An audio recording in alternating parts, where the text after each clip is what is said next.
ইয়েটা একটু ভালো করে দেখো বাবু কত মাইক্রোফোন না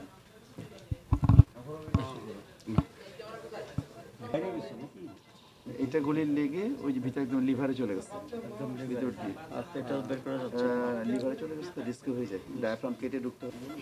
অনেক অমিত অমিত অমিত কিসে পড়াতে প্রয়োজন হইতে পারে, নাও হইতে খুব পারে, জরুরি না, জরুরি নাও হইতে ভালো পারে। আছে, স্টেবল আছে। হ্যাঁ, তো সেজন্য যদি লাগে ওনারা দেখবে। এই দুইটা স্টিল ছবি তুলে দরকার, দুইটা স্টিল ছবি।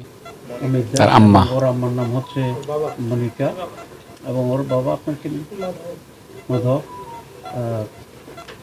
এখানে ভর্তি আছে। তার পিঠে গুলি লেগেছে এবং সেই গুলি লিভারে গিয়ে এখন আটকা আছে। এটার জন্য অপারেশন করতে হবে এবং আসলে সময় নিয়ে স্টেবল করে তারপর অপারেশন করা হবে।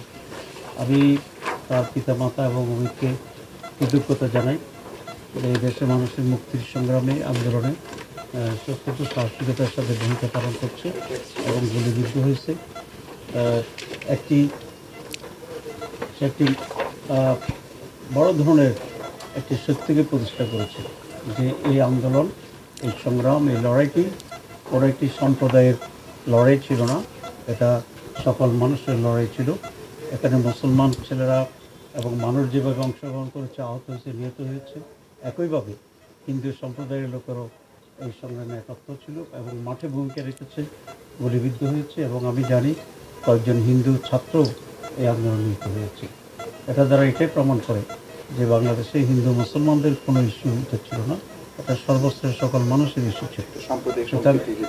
এটা যারা এই বিজয়ের পরে এই হিন্দু সম্প্রদায়ের উপরে হামলা করেছে, এটা অত্যন্ত ন্যায্যজনক, আমরা এটাকে নিন্দা জানাই। এবং তারা এতটাই অজ্ঞ যে হিন্দু সম্প্রদায়ের লোকেরা যে আন্দোলনের শরীক হয়ে গুলিবিদ্ধ হয়ে শহীদ হয়েছে, এরা তা এটা জানে না, এরা অঙ্কতা এবং মূর্খতারই এটা মামলা করেছে। আমি কাছে দোয়া করি অমিত সে যেন সহসা সুস্থতা অর্জন করতে পারে এবং প্রয়োজনীয় চিকিৎসা দেবে। এই অরোরা হাসপাতাল এই আন্দোলনে বড় ধরনের সেবার কাজটা করেছে এবং অনেক আহত লোককে তারা এখানে সুচিকিৎসা দিয়েছে এবং অলরেডি আমরা অরোরা হাসপাতালের পক্ষ থেকে এগুলো দিচ্ছি। যে ট্রিটমেন্ট, টোটাল ট্রিটমেন্ট খরচটা আমরা বলছি। এটা খুবই একটা আমাদের জন্য উৎসের ব্যাপার যে হাসপাতাল বিনা পয়সাতেই অত্যন্ত আন্তরিকতার সাথে এবং কোনো জাত গোষ্ঠী বিবেচনা না করেই আহতদের সেবা দিচ্ছে এবং চিকিৎসা করছে। আমি জাতির পক্ষ থেকে তাদেরকেও অভিনন্দন জানাই। আমি সকলকে এই আহ্বান জানাবো আমরা যেন সবসময় সত্যের পক্ষে এবং ন্যায্যতার পক্ষে আমরা ভূমিকা রাখতে পারি। মানুষ দেরি করে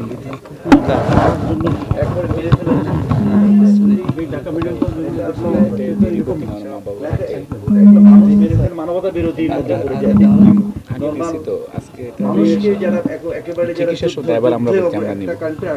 যুদ্ধ লাগে তখন এইসব গুলি ছোট্ট একটা বাচ্চা এখানকার ডাক্তার সাহেব যে অ্যাক্সিডেন্ট দেখলেন এখানে যে বুলেটটা আটকে আছে এটা হচ্ছে মনসত্তার বুলেট। আমি তাইবের মাধ্যমে আমার আন্ডারে রোগীটা ভর্তি আছে। আমি আরেকটা জিনিস জানাতে চাই জাতিকে যে অরোরা স্পেশালি হসপিটাল বৈষম্য বিরোধী আন্দোলনে যারা অংশগ্রহণ করছে ধর্ম বর্ণ নির্বিশেষে সবারই চিকিৎসা আমরা হসপিটালের পক্ষ থেকে বহন করছি। আন্দোলনের সক্রিয় হয়েছে। হ্যাঁ, সক্রিয়। শুক্রবারে 19 তারিখ সাথে সাথে মিছিল আপনার পেশা কি? ঠিক আছে, আমরা ছেলে আজকে এখন আমাদের কতটা কষ্ট লাগে তাণ্ডব মুছি। ঠিক আছে, ছেলেটার কিছু চাই না, ছেলেটা সুস্থ। হ্যাঁ হ্যাঁ, আমরা খেয়াল রাখবো। এখন বাকিটাও আমরা চিকিৎসার জন্য যেগুলো সেগুলো তো ওরাই করছে, আমরা হসপিটাল বের করবো ইনশাল্লাহ। ঠিক আছে, আমাদের বাইরে কি বাইরে আছে।